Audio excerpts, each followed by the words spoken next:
Indian Railways have prepared a National Rail Plan for India 2030. The plan is to create a future-ready railway system by 2030, bringing down the logistic costs for an industry is at the core of our strategy to enable Make in India. It is expected that Western Dedicated Freight Corridor and Eastern Dedicated Freight Corridor will be commissioned by June 2022. The following additional initiatives are also proposed. The Sonnagar-Gomo sections, 263 kilometers of Eastern Dedicated Freight Corridor, will be taken up in PPP mode in this year itself. Gomo-Dankuni section of 274.3 kilometers will be also taken up shortly in short succession. We will undertake future dedicated freight corridor projects, namely East Coast Corridor from Kharagpur to Vijayawada, East-West Corridor from Bhusaval to Kharagpur to Dankuni, and North-South Corridor from Itarsi to Vijayawada. Detailed project reports will be undertaken in the first phase. Broad gauge route kilometers, RKM as they refer to, electrified is expected to reach 46,000 kilometers, 46,000 RKMs. That is 72% by end of 2021 from 41,548 RKMs on 1st October 2020.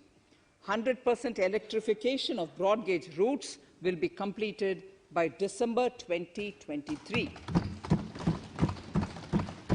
For passenger convenience and safety, the following measures are being proposed.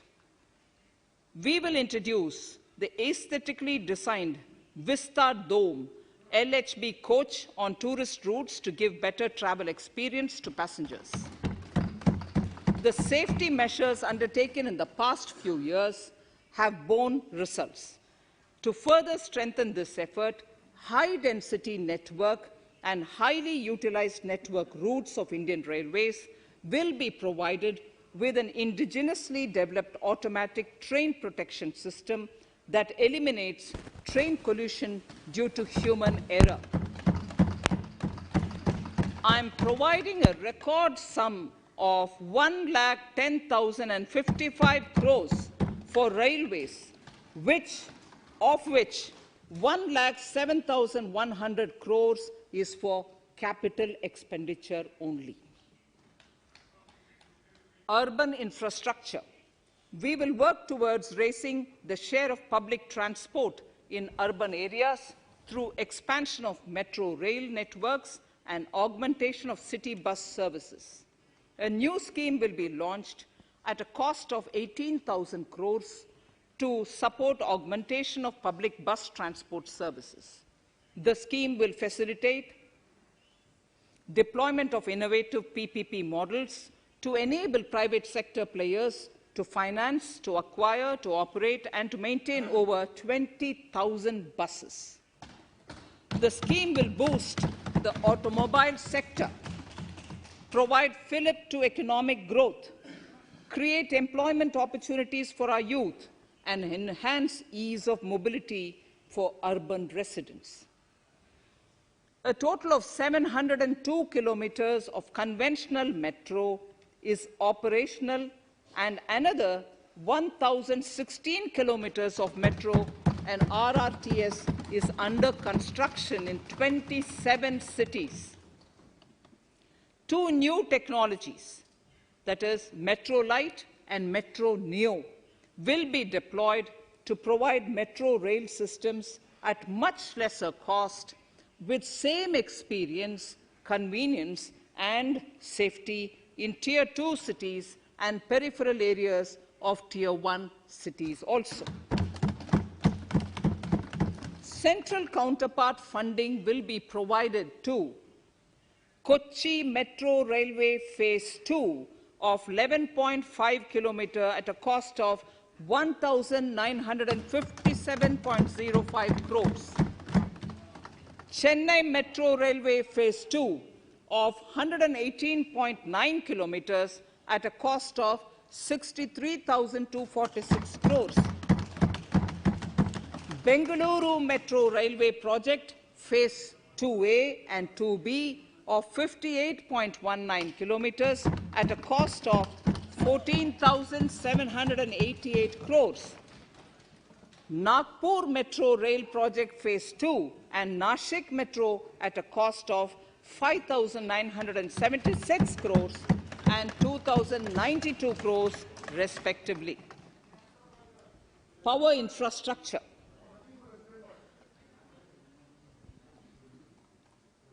The past 6 years have seen a number of reforms and achievements in power sector. We have added 139 gigawatts of installed capacity, connected an additional 2.8 crore households, and added 1.41 lakh circuit kilometers of transmission lines. The distribution companies across the country are monopolies, either government or private. There is a need to provide choice to the consumers by promoting competition. A framework will be put in place to give consumers alternatives to choose from among more than one distribution companies. I read that sentence again. A framework will be put in place to give consumers alternatives to choose from among more than one distribution company. The viability of distribution companies is a serious concern. A revamped, reforms-based, result-linked power distribution sector scheme will be launched with an outlay of 3,05,984 crores over 5 years. The scheme will provide assistance to DISCOMs for infrastructure creation, including prepaid smart metering, feeder separation, upgradation of systems, etc., tied to financial improvements. Prime Minister, while speaking at the third Reinvestment Conference in November 2020, had announced plans to launch a comprehensive national hydrogen energy mission. It is now proposed to launch a hydrogen energy mission in 2021-22 for generating hydrogen from green power sources. Ports, shipping and waterways. Major ports will be moving from managing their operational services on their own to a model where a private partner will manage it for them. For the purpose, 7 projects worth more than 2,000 crores will be offered by the major ports on private-public partnership mode in FY 21-22. A scheme for promoting flagging of merchant ships in India will be launched by providing subsidy support to Indian shipping companies in global tenders floated by ministries and CPSCs. An amount of 1,624 crores will be provided over 5 years. This initiative will enable greater training and employment opportunities for Indian seafarers, besides enhancing Indian companies' share in global shipping. India has enacted Recycling of Ships Act in 2019 and acceded to the Hong Kong International Convention. Around 90 ship recycling yards at Alang in Gujarat have already achieved HKC-compliant certificates. Efforts will be made to bring more ships to India from Europe and Japan. Recycling capacities of around 4.5 million light displacement ton LDT will be doubled by 2024. This is expected to generate an additional 1.5 lakh jobs for our youth. petroleum and natural gas. Our government has kept fuel supplies running across the country without interruption during the COVID-19 lockdown period.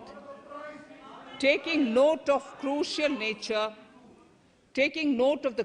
nature of the sector in people's lives, the following key initiatives are being announced. 1. Ujjwala scheme, which has benefited 8 crore households, will be extended to cover 1 crore more beneficiaries. We will add 100 more districts in next 3 years to the city gas distribution network. A gas pipeline project will be taken up in the Union Territory of Jammu and Kashmir. An independent gas transport system operator will be set up for facilitation and coordination of booking of common carrier capacity in all natural gas pipelines on a non-discriminatory open access basis. Financial capital. I propose to consolidate the provisions of the SEBI Act 1992, Depositories Act 1996, Securities Contracts Regulation Act 1956, and Government Securities Act 2007 into a rationalized single Securities Markets Code. The government would support the development of a world-class fintech hub at the GIFT IFSC. To instill confidence amongst the participants in corporate bond market during times of stress and to generally enhance secondary market liquidity, it is proposed to create a permanent institutional framework. The proposed body would purchase investment-grade debt securities both in the stressed and normal times and help in the development of the bond market. In the budget 2018-19, government had announced its intent to establish a system of regulated gold exchanges in the country. For the purpose, SEBI will be notified as the regulator, and Warehousing Development and Regulatory Authority will be strengthened to set up a commodity market ecosystem arrangement, including vaulting, assaying, logistics, etc., in addition to warehousing. Towards investor protection, I propose to introduce an investor charter as a right of all financial investors across all financial products. To give a further boost to the non-conventional energy sector, I propose to provide additional capital infusion of 1,000 crores to Solar Energy Corporation of India and 1,500 crores to Indian Renewable Energy Development Agency. I propose to amend the Insurance Act 1938 to increase the permissible FDI limit from 49% to 74% in insurance companies and allow foreign ownership and control with safeguards. Under the new structure, the majority of directors on the board and key management persons would be resident Indians, with at least 50% of directors being independent directors and specified percentage of profits being retained as general reserve. Stressed asset resolution by setting up a new structure. The high level of provisioning by public sector banks of their stressed assets calls for a measure to clean up the bank books. An asset reconstruction company limited, an asset management company would be set up to consolidate and take over the existing stressed debt and then manage and dispose of the assets to alternative investment funds and other potential investors for eventual value realization. Recapitalization of PSB. To further consolidate the financial capital capacity of PSBs, Further recapitalization of 20,000 crores is proposed in 21-22. Deposit insurance. Last year, government had approved an increase in the deposit insurance cover from 1 lakh rupees to 5 lakhs for bank customers. I shall be moving amendments to DICGC Act 1961 in this session itself to streamline the provision so that if a bank is temporarily unable to fulfill its obligations, the depositors of such bank can get easy and time-bound access to their deposits to the extent of the deposit insurance cover. This would help depositors of banks that are currently under stress. To improve credit discipline, while continuing to protect the interest of small borrowers, for NBFCs with minimum asset size of 100 crores, the minimum loan size eligible for debt recovery under the Securitization and Reconstruction of Financial Assets and Enforcement of Security Interests SARFAESI Act 2002, it is proposed to be reduced from the existing level of 50 lakhs to 20 lakhs. Company matters. The decriminalization of the procedural and technical compoundable offences under Companies Act 2013 is now complete. I now propose to take up decriminalization of the Limited Liability Partnerships Act 2008. Honourable Speaker, I propose to revise the definition under the Companies Act 2013 for small companies by increasing the threshold for paid-up capital from not exceeding 50 lakh to not exceeding 2 crores and turnover from not exceeding 2 crores to not exceeding 20 crores. This will benefit more than 2 lakh companies in easing their compliance requirements.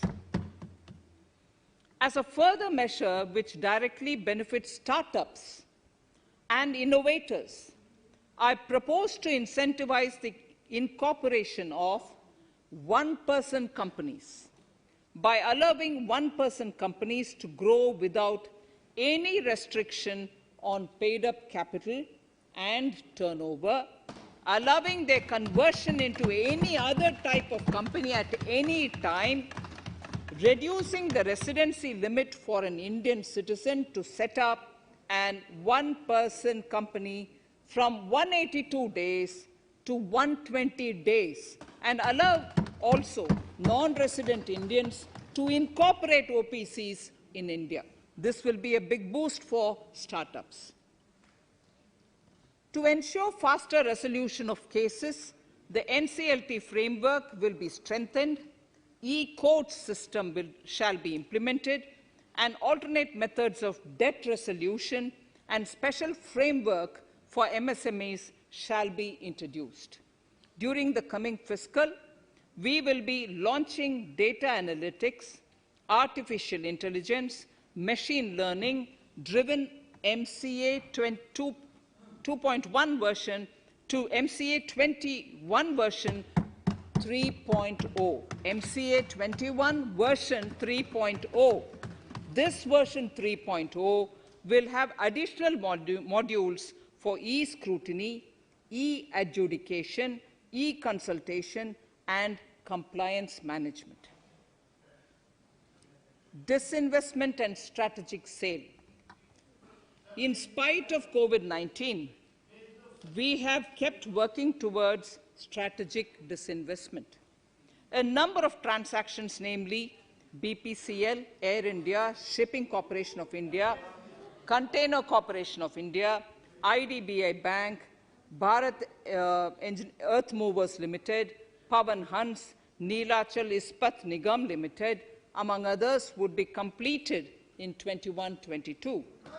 Other than IDBI Bank, we propose to take up the 2 public sector banks and 1 general insurance company in the year 21-22. This would require legislative amendments, and I propose to introduce the amendments in this session itself.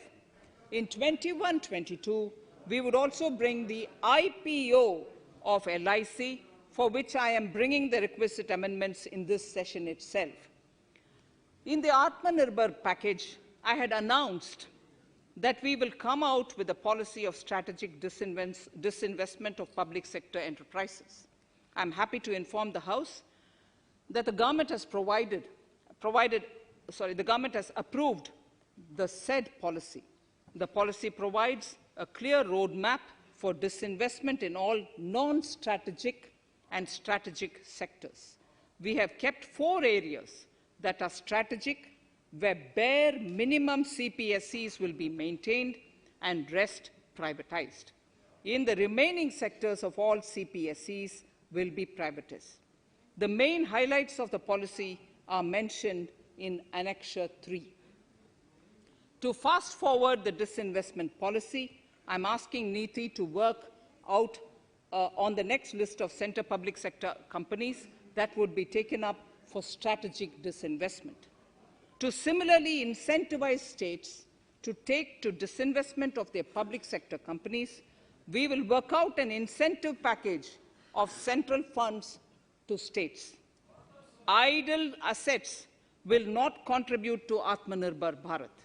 The non-core assets largely consist of surplus land with government ministries and departments and public sector enterprises. Monetizing of land can either be by way of direct sale or concession or by similar means. This requires special abilities, and for this purpose, I propose to use a special purpose vehicle in the form of a company that would carry out this activity. In order to ensure timely completion of closure of sick or loss-making CPSEs, we will introduce a revised mechanism that will ensure timely closure of such units. I have estimated 1,75,000 crores as receipts from disinvestment in BE 21-22.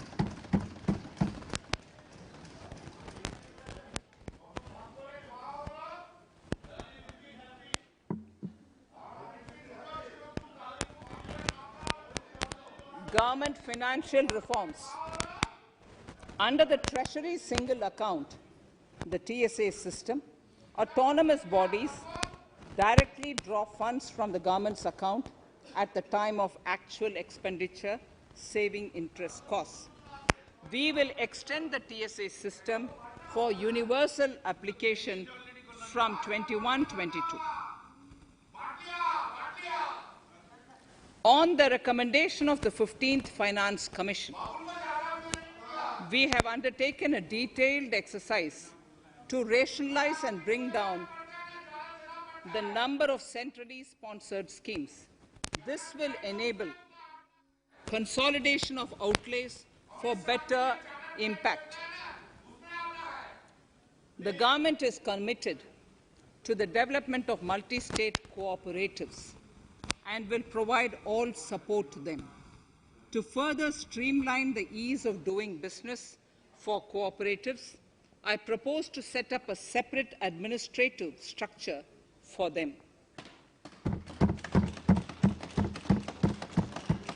So the third pillar of Atmanirbhar Bharat, inclusive development for aspirational India.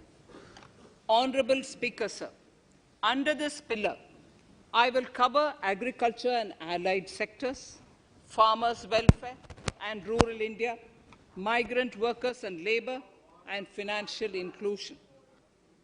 Agriculture. Our government is committed to the welfare of farmers.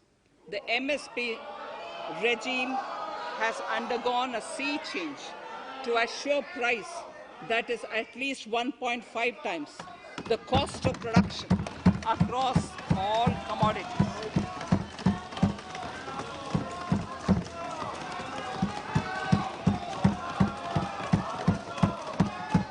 procurement has also continued to increase at a steady pace. This has resulted in increase in payment to farmers substantially. In case of wheat, a total amount paid to farmers in 2013-14, Honorable Speaker, sir,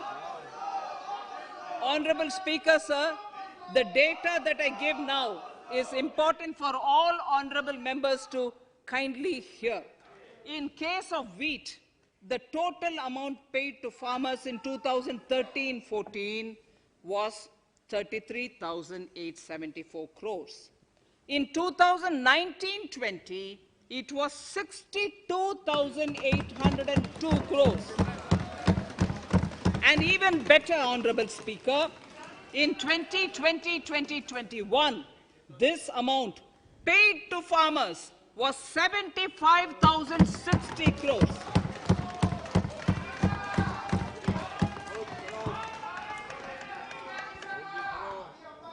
Honorable Speaker, again an important fact, the number of wheat growing farmers that were benefited increased in 2020-21 to 43.36 lakhs compared to 35.57 lakhs in 2019-20.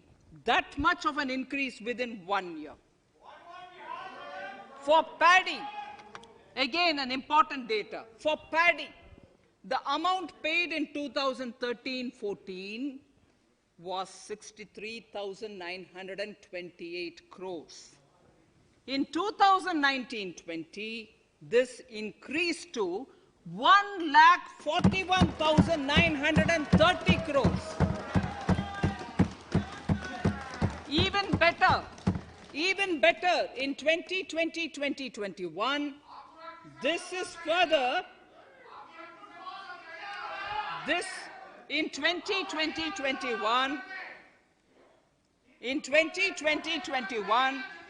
this is further estimated, and I'm saying this is further estimated because the procurement is ongoing, and therefore I can't give you the final figure.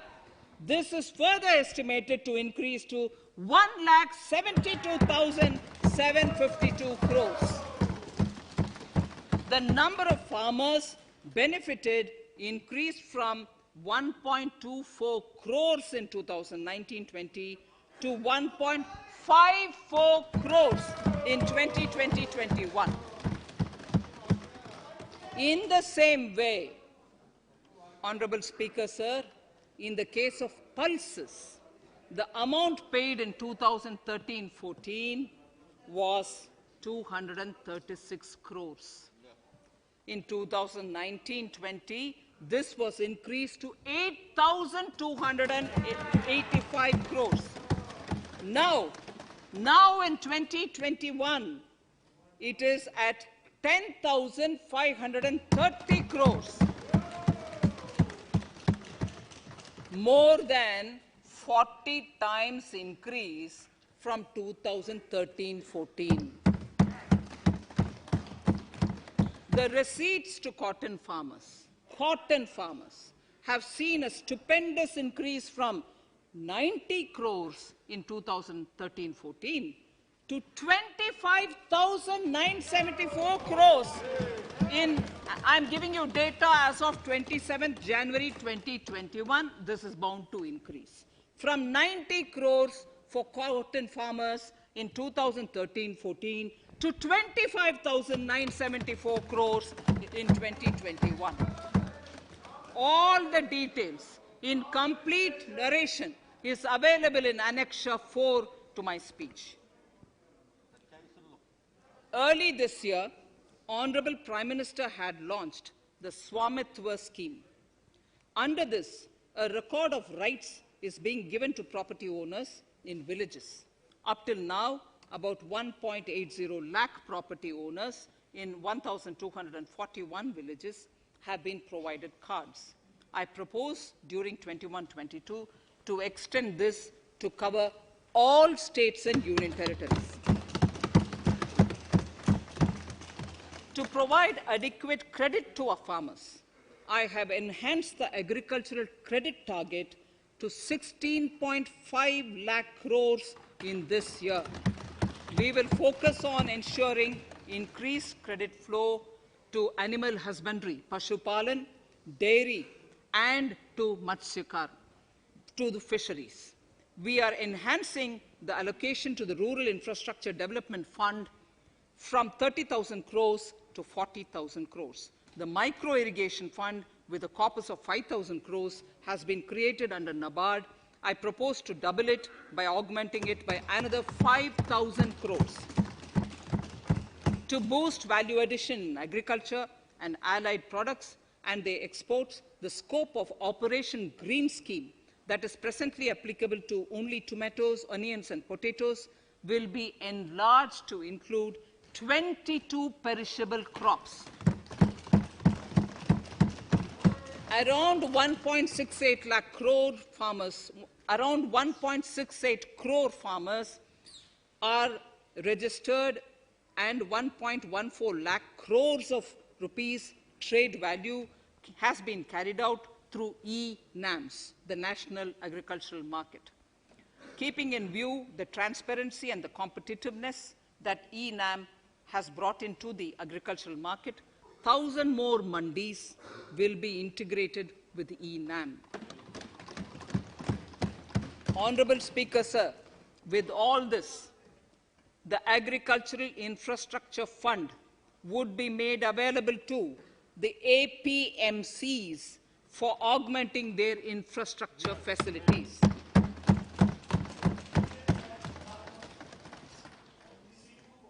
Fisheries. I am proposing substantial investments in the development of modern fishing harbors and fish landing centers. To start with, 5 major fishing harbors, Kochi, Chennai, Visakhapatnam, Paradip, and Petua Ghat, will be developed as hubs for economic activity. We will also develop inland fishing harbors and fish landing centers along the banks of rivers and waterways. Seaweed farming is an emerging sector with potential to transform the lives of coastal communities. It will provide large-scale employment and additional incomes. To promote seaweed farming and cultivation, I propose a multi-purpose seaweed park to be established in Tamil Nadu. Migrant workers and laborers. We have launched the One Nation, One Ration Card scheme, through which beneficiaries can claim their rations anywhere in the country. Migrant workers in particular benefit from the scheme. Those staying away from their families can partially claim their ration where they are stationed, while their family in their native places can claim the rest. I am happy to inform you that One Nation, One Ration Card plan is under implementation by 32 states and union territories, reaching about 69 crore beneficiaries. That's a total of 86% beneficiaries covered. The remaining 4 states and UTs will be integrated in the next few months.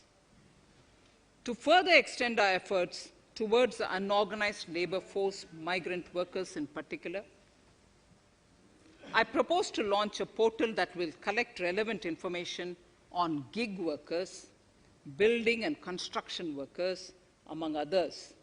This will help formulate health, housing, skill, insurance credit, and food schemes for all migrant workers. We will conclude a process that began 20 years ago with the implementation of the 4 labor codes. For the first time globally, social security benefits will be extended to gig and platform workers.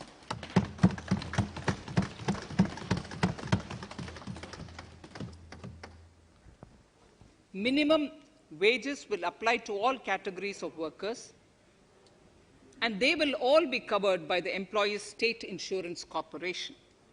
Women will be allowed to work in all categories and also in the night shifts with adequate protection. At the same time, compliance burden on employers will be reduced with a single registration and licensing and online returns. Financial inclusion. To further facilitate credit flow under the scheme of Stand Up India for the scheduled castes and scheduled tribes and also women, I propose to reduce the margin money requirement from 25% to 15% only, and to also include loans for activities in allied sectors, in allied activities in agriculture. We have taken a number of steps to support the MSME sector. In this budget, I have provided 15,700 crores to this sector, more than double of the last year's BE.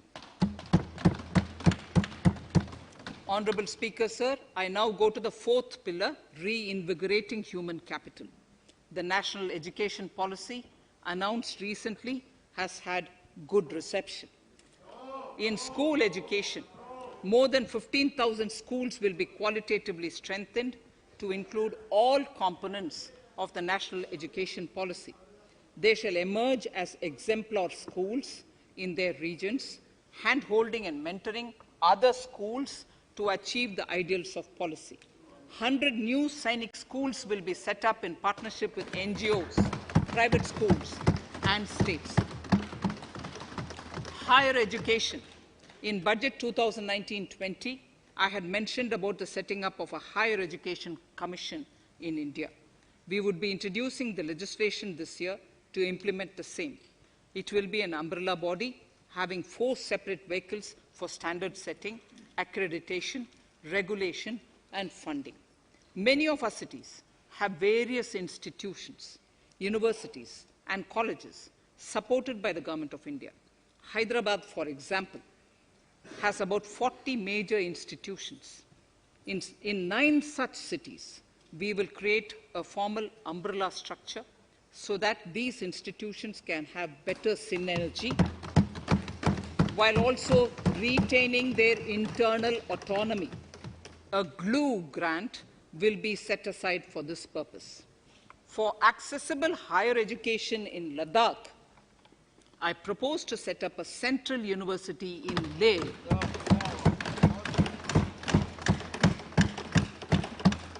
The other important projects to be taken up as a part of the NEP are listed in Annexure 5. Scheduled caste and scheduled tribes welfare. We have set ourselves a target of establishing 750 Eklavya model residential schools in our tribal areas.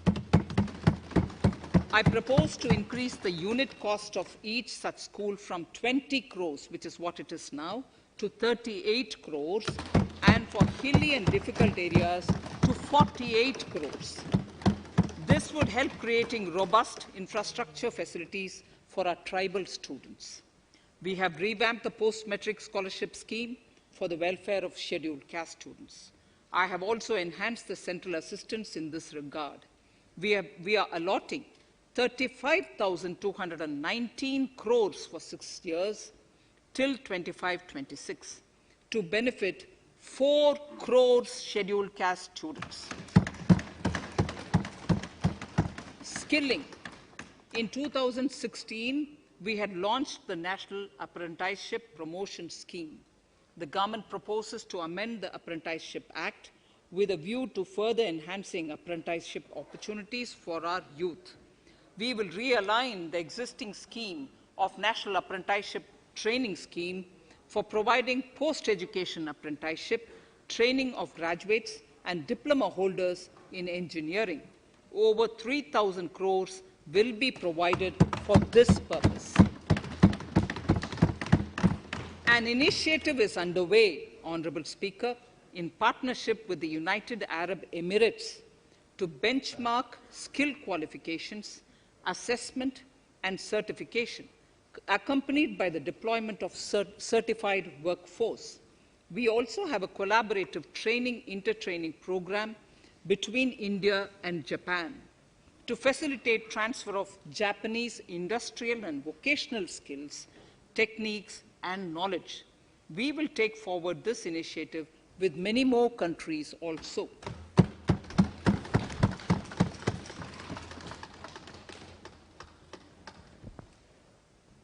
Innovation and R&D. In my budget speech of 2019, I had announced the National Research Foundation. We have now worked out the modalities, and the NRF outlay will be of 50,000 crores over 5 years. It will ensure that the overall research ecosystem in the country is strengthened with focus on identified national priority thrust areas. There has been a manifold increase in digital payments in the recent past.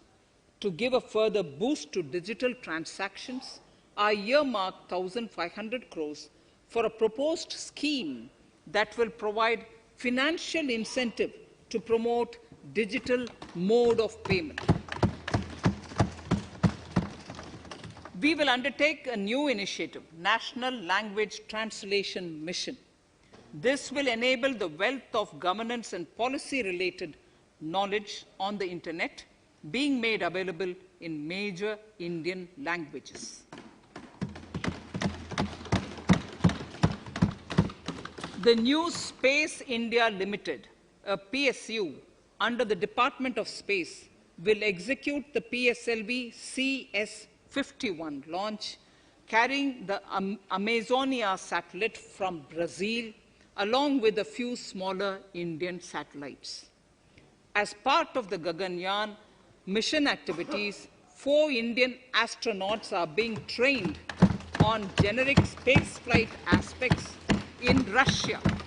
The first unmanned launch is slated for December 2021.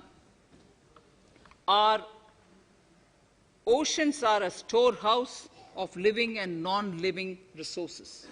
To better understand this realm, we will launch a deep ocean mission with a budget outlay of more than 4,000 crores over 5 years. This mission will cover deep ocean survey exploration and projects for the conservation of deep sea biodiversity. I come to the 6th pillar, Honorable Speaker, minimum government, maximum governance. Honorable Speaker, sir, this is the last of the 6 pillars. This will outline plans for reforms in one of our core principles of minimum government, maximum governance. We have taken a number of steps to bring reforms in tribunals in the last few years for speedy delivery of justice. Continuing with the reforms process, I now propose to take further measures to rationalize the functioning of tribunals. We have introduced the National Commission for Allied Healthcare Professionals Bill in Parliament. National Commission for Allied Healthcare Professionals Bill in the Parliament, with a view to ensure transparent and efficient regulation of 56 allied healthcare professionals. Additionally, to bring about transparency, efficiency, and governance reforms in the nursing profession, the National Nursing and Midwifery Commission Bill will be introduced by the government for passing. To have ease of doing business for those who deal with government or CPSEs and carry out contracts, I propose to set up a conciliation mechanism and mandate its use for quick resolution of contractual disputes. This will instill confidence in private investors and contractors. Honorable Speaker, sir, the forthcoming census could be the first digital census in the history of India.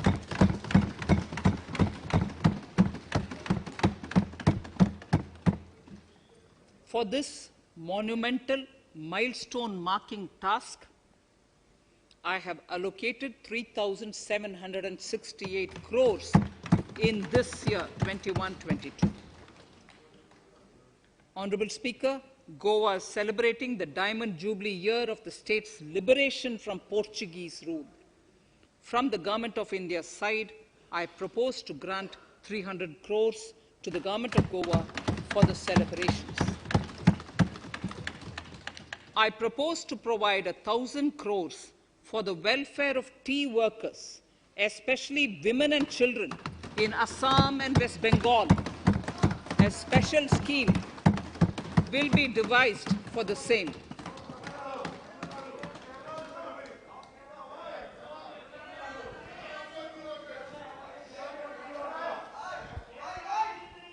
Fiscal position. Fiscal position. In these last few paragraphs of Part A of my speech, I draw the attention of this august House to the fact that at the beginning of the current financial year, the pandemic's impact on the economy resulted in a weak revenue inflow. This was combined with high expenditure to provide essential relief to vulnerable sections of the society, especially the poor, the women, scheduled castes, and scheduled tribes.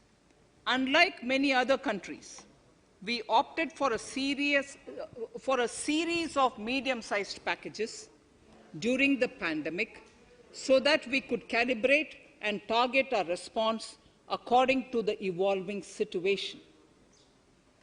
Once the health situation stabilized and the lockdown was being slowly lifted, we switched to ramping up government spending so as to revive domestic demand.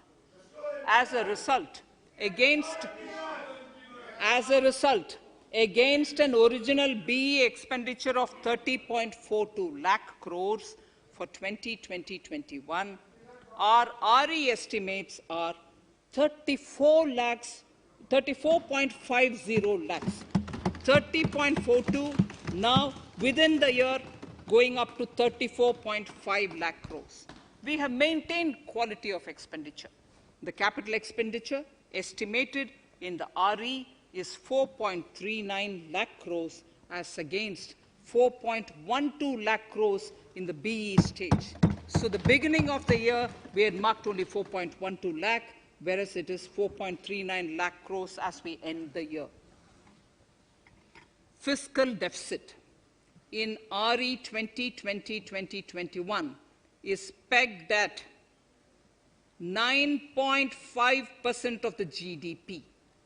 Fiscal deficit in RE 2020-2021 is pegged at 9.5% of GDP. We have funded this through government borrowings, multilateral borrowings, small saving funds, and short-term borrowings. We would need another 80,000 crores, for which we would be approaching the market in these 2 months. We would be needing another 80,000 crores, for which we would be approaching the markets in these 2 months. To ensure that the economy is given the required push, our BE estimates for expenditure in 21-22 are 34.83 lakh crores. This includes 5.54 lakh crores as capital expenditure, an increase of 34.5% over the BE figure of 2020-2021. The fiscal deficit in BE 21-22 is estimated to be 6.8% of the GDP. The gross borrowing from the market for the next year would be around 12 lakh crores. We plan to continue with our path of fiscal consolidation and intend to reach the fiscal deficit level below 4.5% of the GDP by 2025-2026, with a fairly steady decline over the period. We hope to achieve the consolidation by first increasing the buoyancy of tax revenue through improved compliance, and secondly, by increased receipts from monetization of assets, including public sector enterprises and land. The Contingency Fund of India is being proposed to be augmented. The Contingency Fund of India is being proposed to be augmented from 500 crores to 30,000 crores through Finance Bill. In accordance with the views of the 15th Finance Commission, we are allowing a normal ceiling of net borrowing for the states at 4% of GSDP for the year 21-22. A portion of the ceiling will be earmarked to be spent on incremental capital expenditure. Additional borrowing ceiling of 0.5% of the GSDP will also be provided subject to conditions. States will be expected to reach a fiscal deficit of 3% of GSDP by 2023-24 as recommended by the 15th Finance Commission. In the July 2019-20 budget, I introduced the Statement 27 on extra budgetary resources. It disclosed the borrowings of the government agencies that went towards funding Government of India schemes and whose repayment burden was on the government. In my 2020-21 budget, I enhanced the scope and coverage of that statement by including the loans provided by government to the FCI, the Food Corporation of India.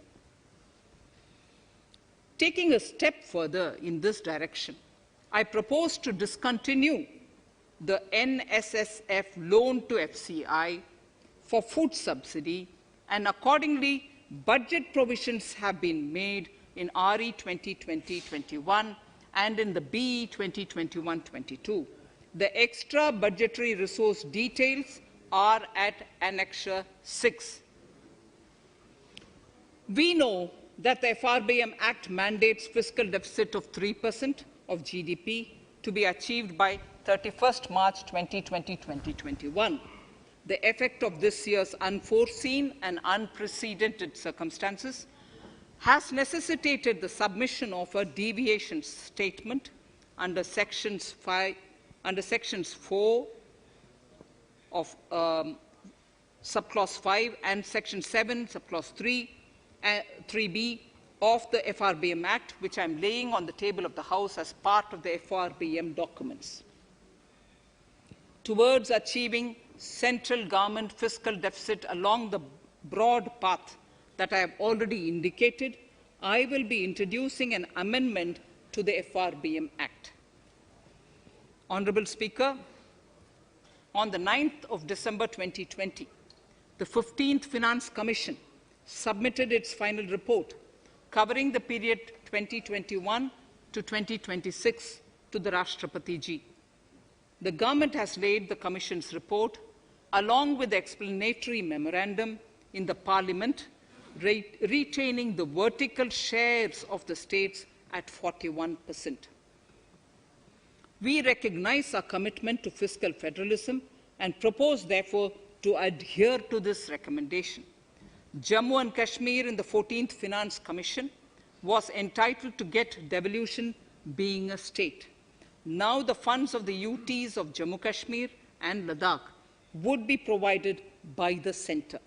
I have also provided, on the Commission's recommendation, 1,18,452 crores as revenue deficit grant to 17 states in 21-22, as against 74,340 crores to 14 states in 2020-21. Honourable Speaker, I would now move to Part B of my speech.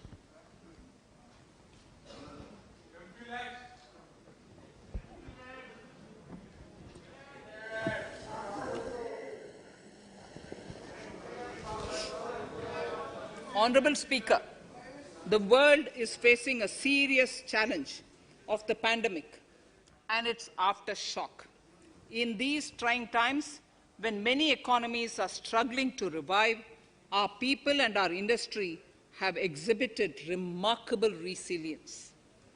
As I mentioned already, post-pandemic, a new world order seems to be emerging, one in which Asia is poised to occupy a prominent position, and India will have a leading role therein. In this scenario, our tax system has to be transparent, efficient, and should promote investments and employment in our country.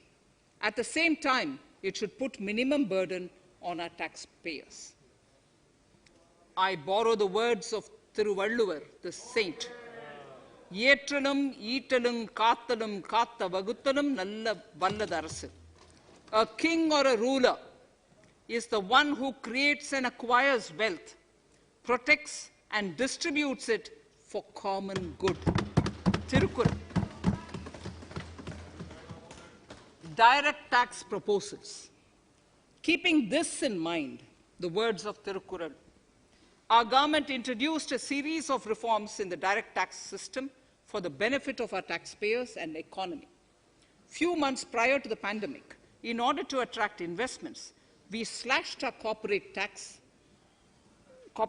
rate to make it among the lowest in the world. The dividend distribution tax too was abolished. The burden of taxation on small taxpayers was eased by increasing rebates. In 2020, the return filers saw a dramatic increase to 6.48 crores from 3.31 crores in 2014. In the direct tax administration, we had recently introduced the faceless assessment and faceless appeal. I now seek to take further steps to simplify the tax administration, ease compliance, and reduce litigation. Relief to senior citizens. I begin my direct tax proposals by offering my pranam to our senior citizens. Many of them, despite having foregone several basic necessities of their own, have strived to build our nation. Now, in the 75th year of independence of our country, when we continue our endeavor with renewed vigor, we shall reduce compliance burden on our senior citizens who are 75 years of age and above. For senior citizens who only have pension and interest income, I propose exemption from filing their income tax returns.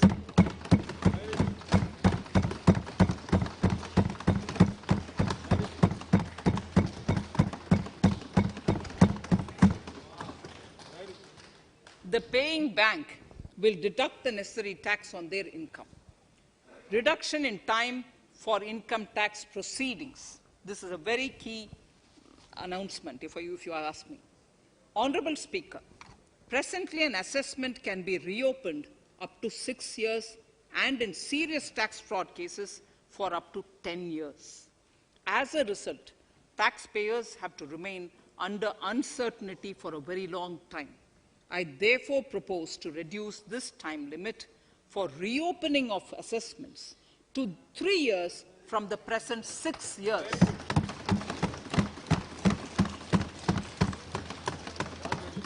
In serious tax evasion cases too, only where there is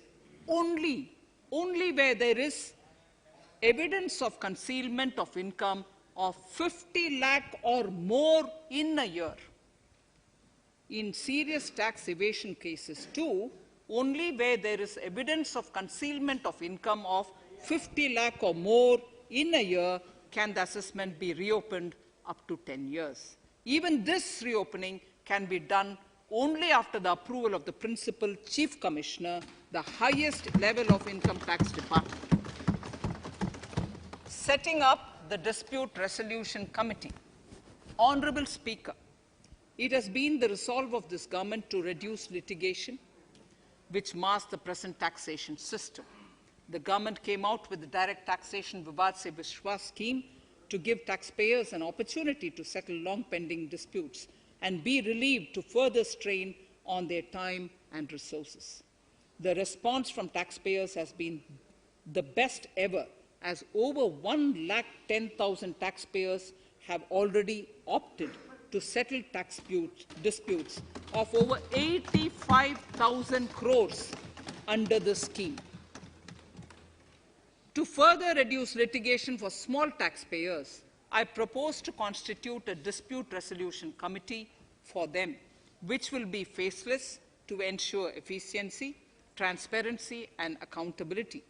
Anyone with a taxable income up to 50 lakh and disputed income up to 10 lakh shall be eligible to approach the committee. Faceless IT-AT.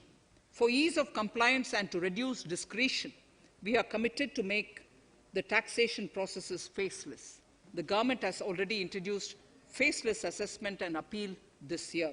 The next level of income tax appeal is the Income Tax Appellate Tribunal. I now propose to make this tribunal faceless. We shall establish a national faceless Income Tax Appellate Tribunal Center. All communication between the tribunal and the appellant shall be electronic. Where personal hearing is needed, it shall be done through video conferencing. Relaxations to NRI. When non-resident Indians return to India, they have issues with respect to their accrued incomes in their foreign retirement accounts. This is usually due to mismatch in taxation period. They also face difficulties in getting credit for Indian taxes in foreign jurisdictions. I propose to notify rules for removing their hardship of double taxation. Exemption from audit. Currently, if your turnover exceeds 1 crore, you have to get your accounts audited.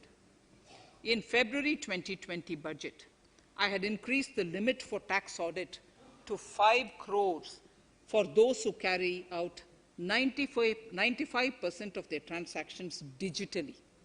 To further incentivize digital transactions and to reduce compliance burden, I propose to increase this limit for tax audit for such persons from 5 crores to 10 crores. Relief for dividend. In the previous budget, I had abolished the dividend distribution tax in order to incentivize investment. Dividend was made taxable in the hands of shareholders. Now, in order to provide ease of compliance, I propose to make dividend payment to rate and InvIT exempt from TDS. Further, as the amount of dividend income cannot be estimated correctly by the shareholders for paying advance tax, I propose to provide that advance tax liability on dividend income shall arise only after the declaration or payment of dividend. Also, for the foreign portfolio investors, I propose to enable deduction of tax on dividend income at lower treaty rate. Attracting foreign investment into infrastructure sector. In the last budget, for attracting foreign investment in the infrastructure sector, we had granted 100% tax exemption, subject to certain conditions, to foreign sovereign wealth funds and pension funds on their income from investment in Indian infrastructure. We have noticed that few of such funds are facing difficulties in meeting some of the conditions.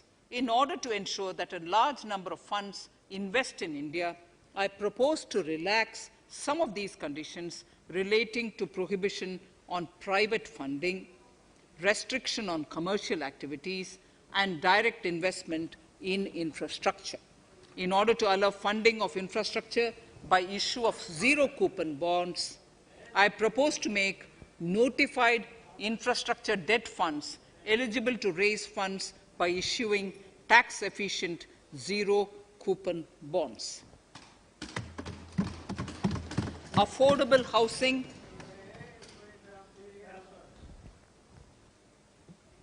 Affordable housing and rental housing. This government sees housing for all and affordable housing as priority areas. In July 2019 budget, I provided an additional deduction of interest amounting to 1.5 lakh for loan taken to purchase an affordable house. I propose to extend the eligibility of this condition by 1 more year to 31st March 2022. The additional deduction of 1.5 lakh shall therefore be available for loans taken up to 31st March 2022 for the purchase of affordable houses. Further, to keep up the supply of affordable houses, I propose that the affordable housing projects can avail a tax holiday for one more year till 31st March 2022. These are available now for projects also. We are committed to promote supply of affordable rental housing for migrant workers. For this, I propose to allow tax exemption for notified affordable rental housing projects. Tax incentives to IFSC. As I mentioned in Part A of this speech, the government is committed to making the International Financial Services Center in GIFT City a global financial hub. In addition to the tax incentives already provided, I propose to include, among others, tax holiday for capital gains for aircraft leasing companies, tax exemption for aircraft lease rentals paid to foreign lessors, tax incentive for relocating foreign funds in the IFSC, and to allow tax exemption to the investment division of foreign banks located in the IFSC. Pre-filling of returns.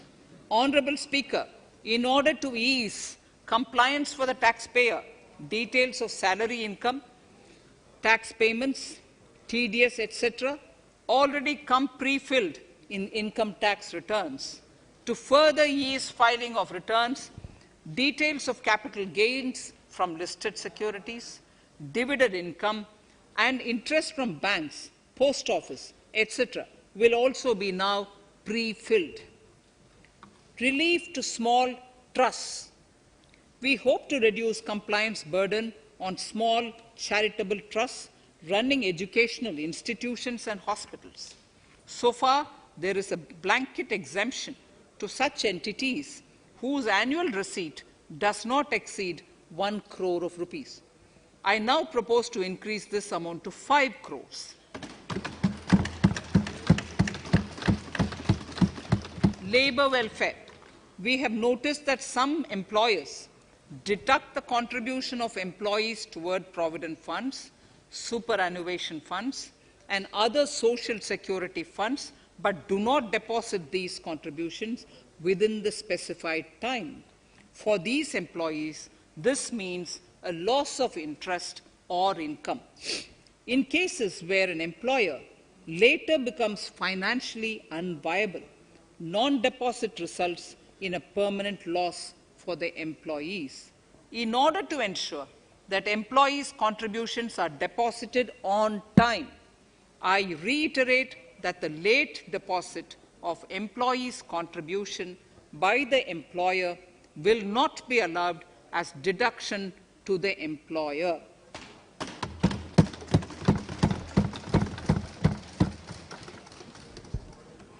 Incentives for startups. In order to incentivize startups in the country, I propose to extend the eligibility for claiming tax holiday for startups by 1 more year, till 31st March 2022.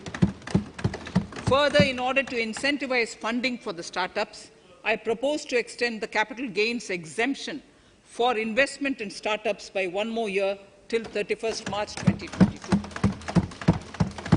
Sir, I now come to indirect tax proposals. GST. Before I come to my indirect tax proposals, I would like to appraise the House on GST. The GST is now 4 years old, and we have taken several measures to further simplify it. Some of the measures include nil return through SMS, quarterly return and monthly payment for small taxpayers, electronic invoice system, validated input tax statements, pre-filled editable GST return, and staggering of returns filing. The capacity of GST and system has also been enhanced. We have also deployed deep analytics and artificial intelligence to identify tax evaders and fake billers and launched special drives against them. The results speak for themselves. We have made record collections in the last few months. The GST Council has painstakingly thrashed out thorny issues. As chairperson to the Council, I want to assure this House that we shall take every possible measure to smoothen the GST further and to remove anomalies such as inverted duty structure. Custom duty rationalization. Our custom duty policy should have the twin objective of promoting domestic manufacturing and helping India get on to global value chain and export better. The thrust now has to be on easy access to raw materials and exports of value-added products. Towards this, last year, we started overhauling the customs duty structure, eliminating 80 outdated exemptions. I also thank everyone who responded overwhelmingly to a crowdsourcing call for suggestions on this revamp. I now propose to review more than 400 old exemptions this year. I repeat, I now propose to review more than 400 old exemptions this year. We will conduct this through extensive consultations, and from 1st October 2021, we will put in place a revised customs duty structure free of distortions. I also propose that any new customs duty exemptions, therefore, henceforth will have validity up to 31st March, following 2 years from the date of the issue. Electronic and mobile phone industry. Domestic electronic manufacturing has grown rapidly. We are now exporting items like mobiles and chargers. For greater domestic value addition, we are withdrawing a few exemptions on part of chargers and sub-parts of mobiles. Further, some parts of mobiles will move from nil rate to a moderate 2.5%. Iron and steel. MSMEs and other user industries have been severely hit by a recent sharp rise in iron and steel prices. Therefore, we are reducing customs duty uniformly to 7.5% on semis, flats, and long products of non-alloy, alloy, and stainless steels. To provide relief to metal recyclers, mostly MSMEs, I am exempting duty on steel scrap for a period up to 31st March 2022. Further, I am also revoking ADD and CVD on certain steel products. Also, to provide relief to copper recyclers, I am reducing duty on copper scrap from 5% to 2.5%. Textiles. The textile sector generates employment and contributes significantly to the economy. There is a need to rationalize duties on raw material inputs to man-made textiles. We are now bringing nylon chain on par with polyester and other man-made fibers. We are uniformly reducing the BCD rates on caprolactam, nylon chips, nylon fiber, and yarn to 5%. This will help the textile industry, MSMEs, and also overall exports. Chemicals. We have calibrated customs duty rates on chemicals to encourage domestic value addition and to remove inversions. Apart from other items, we are reducing customs duty on naphtha to 2.5% to correct inversion. Gold and silver presently attract a basic customs duty of 12.5%. Since the duty was raised from 10% in July 19, prices of precious metals have risen sharply. To bring it closer to previous levels, we are rationalizing customs duty on gold and silver. Renewable energy. In Part A, we have already acknowledged that solar energy has huge promise for India. To build up domestic capacity, we will notify a phased manufacturing plan for solar cells and solar panels. At present, to encourage domestic production, we are raising duty on solar inverters from 5% to 20% and on solar lanterns from 5% to 15%. Capital equipment and auto parts. There is immense potential in manufacturing heavy capital equipment domestically. We will comprehensively review the rate structure in due course. However, we are revising duty rates on certain items immediately. We propose to withdraw exemptions on tunnel boring machine.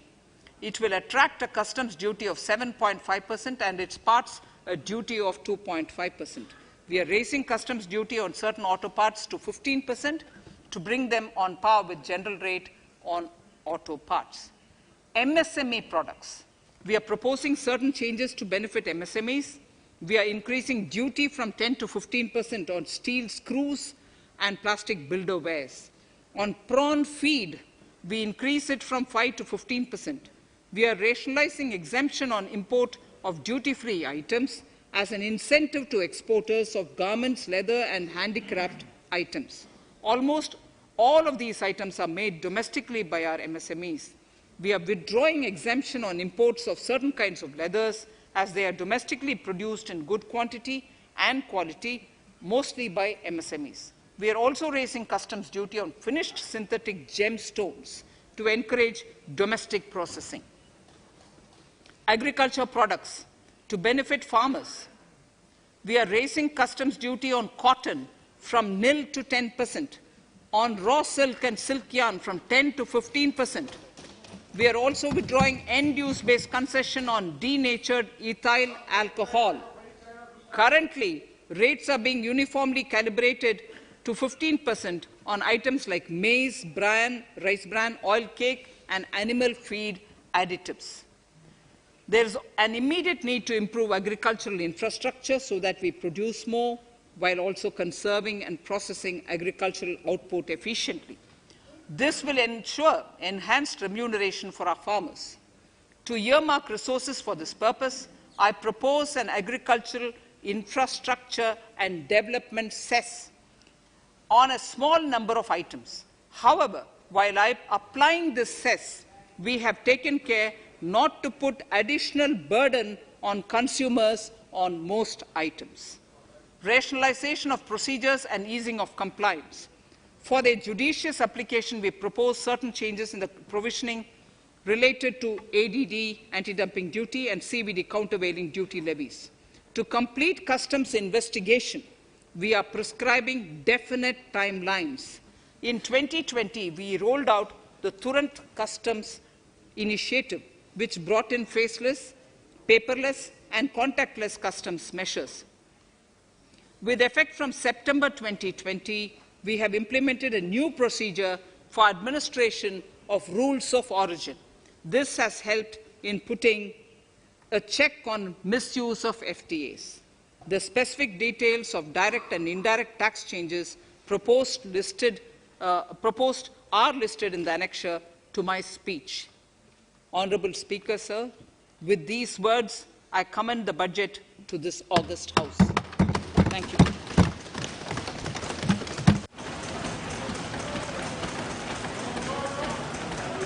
Item number 1, माननीय मंत्री जी, item number 1. Sorry, I don't have it with me. Sir, I wish to place on table the 15th Finance Commission report.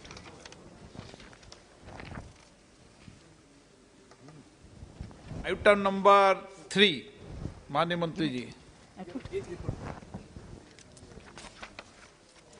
Sir, I wish to lay on the table the following statements under Section 3(1) of the Fiscal Responsibility and Budget Management Act 2003, the medium-term fiscal policy, fiscal policy strategy statement, and macroeconomic framework statement.